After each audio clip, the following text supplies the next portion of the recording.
Hey, I'm Johnny May, and welcome to Piano with Johnny. Today I'm going to teach you one of the best chord progressions you could possibly learn for jazz piano. It's called the turnaround, and I call it the amazing turnaround. And that's because it is really useful in lots of different settings. First and foremost, it's used in lots of different jazz standards. So let's see. You've probably heard this in I've Got Rhythm.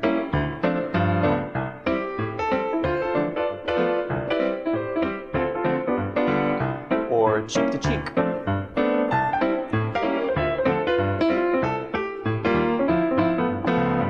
Or The Way You Look Tonight.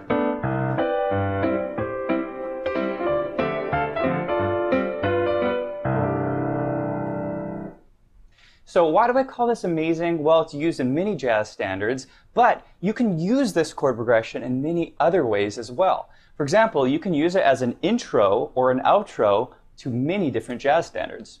You can also use this as underscore for someone while they're talking. So if you're playing for a live party or a birthday party and someone's speaking and you want to kind of liven up the atmosphere, you can throw this little chord progression in and it works really great. It's also a safety net. And what I mean by that is, let's say you're playing a jazz standard and you get lost in the form and you need to go back to the beginning. Well, you can use this turnaround progression because it turns you around to the beginning of the song. The chords move you back to the tonic, which many songs start on the tonic. So it's really useful. Now, in this lesson, we're really focusing on accompanying other instruments. So it's very heavily based on the chords themselves and grooving so that someone else could be singing or an instrumentalist could be playing over the chord progression. Now, we're going to be talking about, first and foremost, how these chords work, how to build beautiful sounding chords, starting with the basic chord and then working into these really lovely what we call two-hand voicings.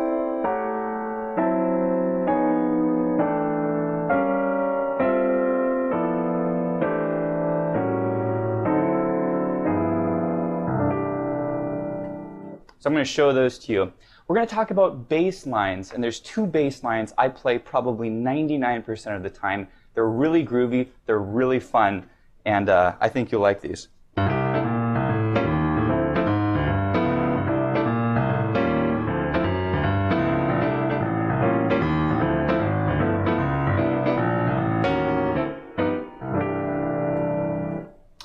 We're going to talk about lots of different ways to play this. For example, there's a technique called inner chord pops, and that's where we've got the walking bass in the left hand, we've got a melodic note in the right hand, and then we pop the chord in the middle, and it's a very full, kind of rich sound.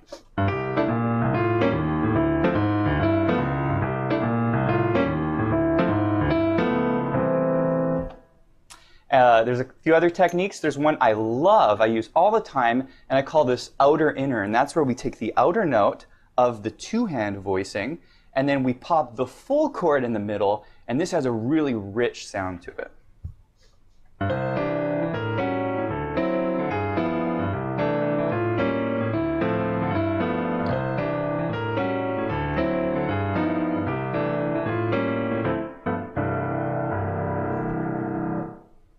So you're going to learn lots of great stuff in this lesson, and the most important thing is you're going to have a great tool to use in many different situations, as well as you'll be able to play lots of different jazz standards now that you know this chord progression because it's used in so many different songs. This is a preview to my full-length lesson. I'm going to show you a few of the various techniques that I use in the full lesson. So let's hop in. All right, so you know the basic 1-6-2-5 chord progression. It's called the turnaround. You know, two awesome bass lines, and we're ready to go. We're going to lay down some cool sounding stuff here, talking about the right hand and the left hand together. This is where we get to have fun, we get to make it groovy, and the music starts to come together. So this is cool right hand voicings with walking bass. Now we're going to have some fun with these chords. Now you know the root position 7th chords, right? Well, this isn't too cool, right?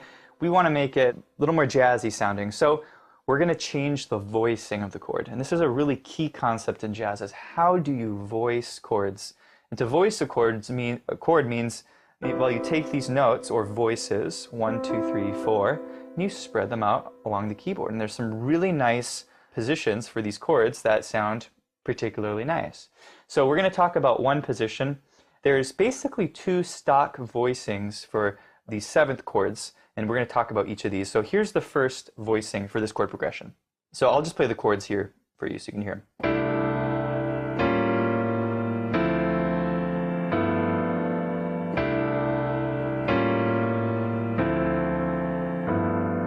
So as you can hear, they're a little bit more rich. There's a little bit more color, and we're actually adding some notes to the chord. Okay, so you might be hearing that saying, wait a minute, there's a couple cool notes in there. Well, you're right, we're adding some notes, and we call these extensions. So let's talk about what these chords are. So first chord, let's just talk about the notes. We've got C on the bottom, that's our root, that's our C chord, A, D, E, and G. Okay, that is our first chord. We call this a C6-9. And that's because it's a C major chord. We've got the root, we've got the third, and we've got the fifth. Remember we talked about spreading the notes out? And then we've got these two notes here, okay? So this is where it gets kind of cool, is we're adding these notes. Well, the A is the 6. We talked about that earlier, so we've got that. And then the D, there's our 9, okay? And a 9, just a quick overview, is if we take 1, which is the root, that's the C, and we count up 2, 3, 4, 5, 6, 7, 8, 9, you actually call the D the 9 of the chord, all right? You can think of it as 2, but in jazz, we typically refer to it as a 9, right? So you might need to do a little bit of a translation in your mind. Oh, that's the 2. Well, it's a 9, it's both. So C6-9, C, E, G, A, D. That's our first chord. Actually, we'll put it right up here. A, D, E, G. There's our position. Next chord is an A7. With some cool notes. This is an A7 flat 9 with a flat 13. Okay, this is a lot of fun. So we've got the root on the bottom. Once again, nothing too special. Okay, just give them that low bass note to hear the chord resonate. G, B flat, C sharp, F natural. Okay, so let's just talk about what we know so far. Well, we know an A dominant seventh has a root, a 7, and a third. We talked about that, right? That's our basic seventh chord. There's no fifth in the chord. We pulled that out, and that's very common in jazz, is to pull the fifth out of the chord. Just keep that in mind. All these little things I'm throwing your way, just put in your pocket. Sometimes we pull the fifth out of the chord, right? So we've got root, 7, third, and we've got these cool notes. Gives it that jazzy sound. So this note, this B flat, is an alteration on the 9, okay? Normally on an A7th, the B would be the 9. Well, we're going to lower that a half step. Okay, this is just something that we can add to the chord to make it sound kind of cool and jazzy. So we're adding that, so 3, 7, root, flat 9, and then this F natural, we call this the flat 13. Another way you can think of it is a flat 6. Again, if you go to the root, 1, 2, 3, 4, 5, 6, I'm walking an A scale. Here's our F sharp, you lower that to an F natural. That's a flat 6 or a flat 13. And then again, it's a flat 13 if you count from the root. 2, 3, 4, 5, 6, 7, 8, 9, 10, 11, 12, 13. I'm throwing a lot of theory at you, but I want you to understand what you're playing. I don't want you to just play the notes I show you. I want you to understand what you're playing. So this is a nice combination of notes on a dominant seventh chord, an A7, root 7 third. You gotta have those. Gotta have those in your chord. Then we put the flat 9, the flat 13. It's a nice combination. All right, just keep that in mind. Flat 13, flat 9. Next chord, our D minor chord. Bam, there it is. Okay, we're gonna put the D nice and low here. We've got D, F, A, C, and E. Again, same thing as we did on the last chord. Talk about what we know. We know the root, we know the third, we know the seventh, we know the fifth, okay? Now we are putting the fifth in this chord. Now we're adding this note up here, that E. What is that E? Well, if you know your D scale, that's the second note of the D scale, or in jazz, we call it the 9. So we're gonna call this a D minor 9, okay? Root 3, 5, 7, 9. Now it gets confusing with jazz. Sometimes there's different ways of identifying chords, and different people will use different terminologies for identifying chords. Some people will call this a D minor 7 with a 9, or some people will just simply call this a D minor 9. Well, hold on, what happened to the 7th? Well, the 9 includes the 7. That's the trick, okay? Just as a D minor 7 includes the 5, the third, and the 1, the 9 includes the 7, 5, 3, and 1. Make sense? throwing a lot of theory your way, but this is really important because if you want to understand chords, especially jazz chords, this is how the system works, okay? D minor 9, there it is. Next chord is a G dominant 7, and we're going to add some colorful notes to it, and there it is. See that?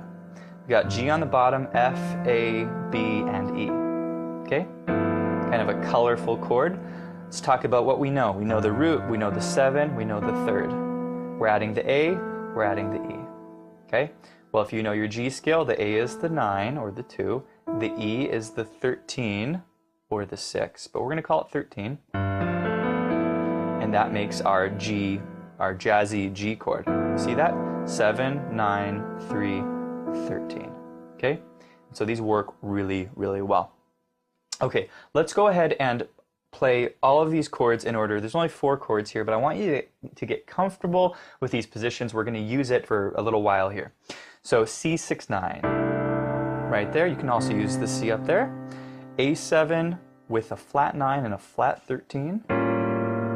D minor 9. G13. Or G7, add 13, add 9. All right? Those are your chords. Great. Okay, you are ready to go with rhythm number 1. What we're going to do here is we're going to walk a bass line and play these chords, all right? It's going to sound like this. Don't worry, we'll start slowly, but here's how it sounds.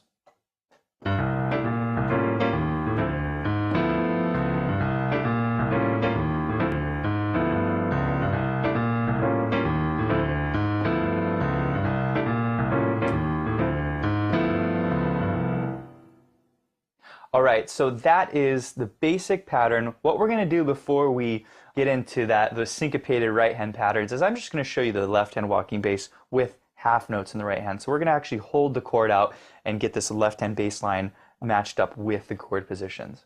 We're going to be using the first of the 2 awesome bass lines. So we're starting on C, going up to A. You see that? Down to D, right?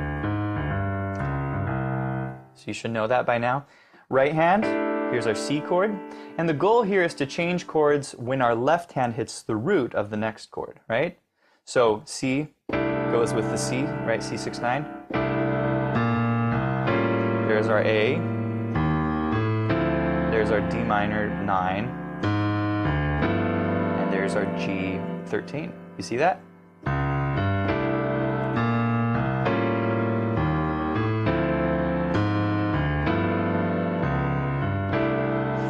And I would just practice that a few times, just get that pattern down where the right hand is comfortable landing with the root note in the left hand. Let's do it once medium tempo, okay? Here we go.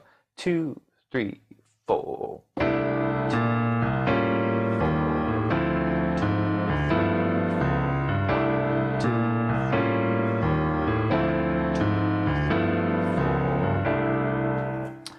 Great job. All right, you are ready to do this with the actual right hand pattern, the syncopated pattern.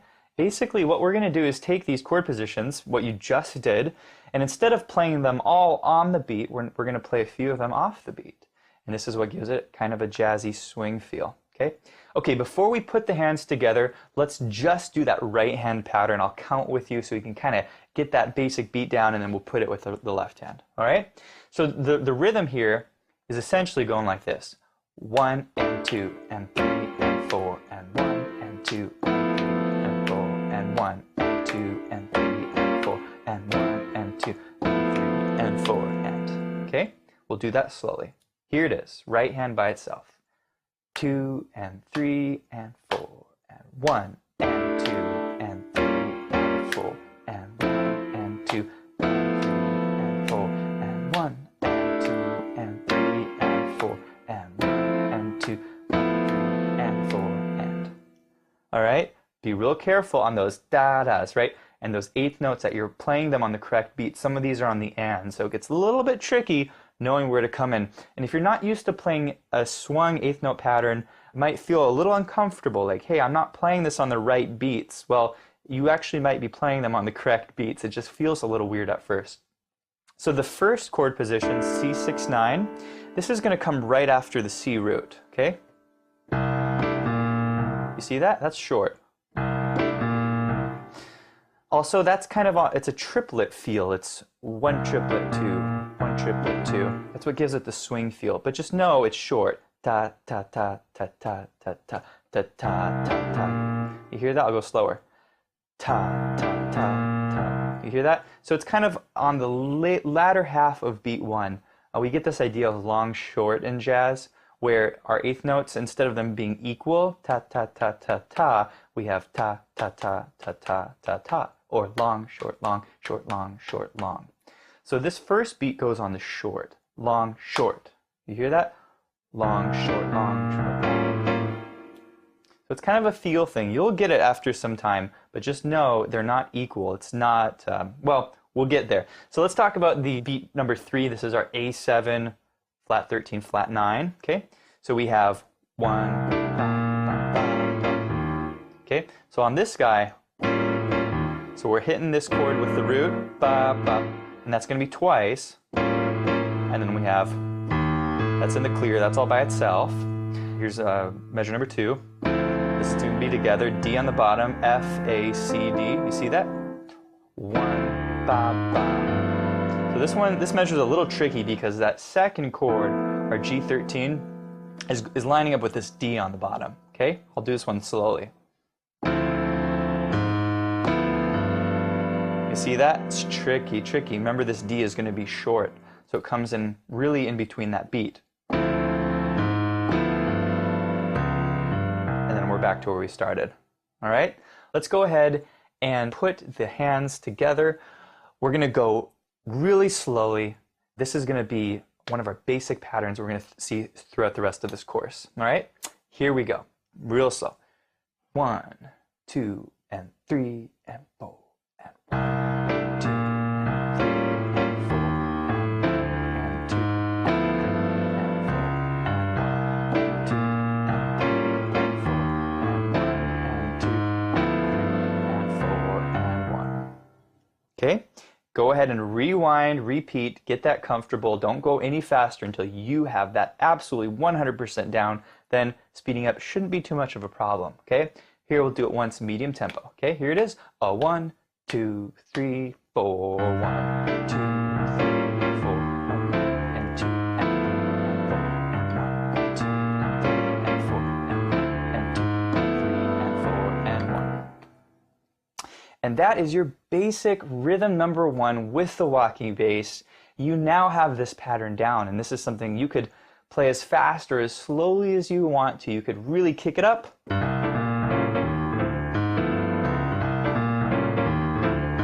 Or you can do it real kind of a slow ballady thing.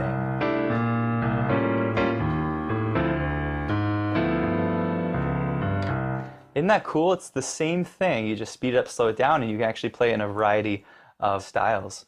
Hey, that was so much fun to teach you some of these tricks you can use for the amazing turnaround. You can find the full-length course on Piano with Jonny. I go much more in depth. We talk about different ways of playing the chords. We talk about bass lines. We talk about inner chord pop movements. We talk about two-hand voicings and the various positions you can play them in. We talk about outer-inner chord techniques where we get these rich, beautiful chords. There's a lot of great stuff in the course, so please check it out on my website, pianowithjonny.com. It was a lot of fun teaching you, and I'll see you in our next lesson.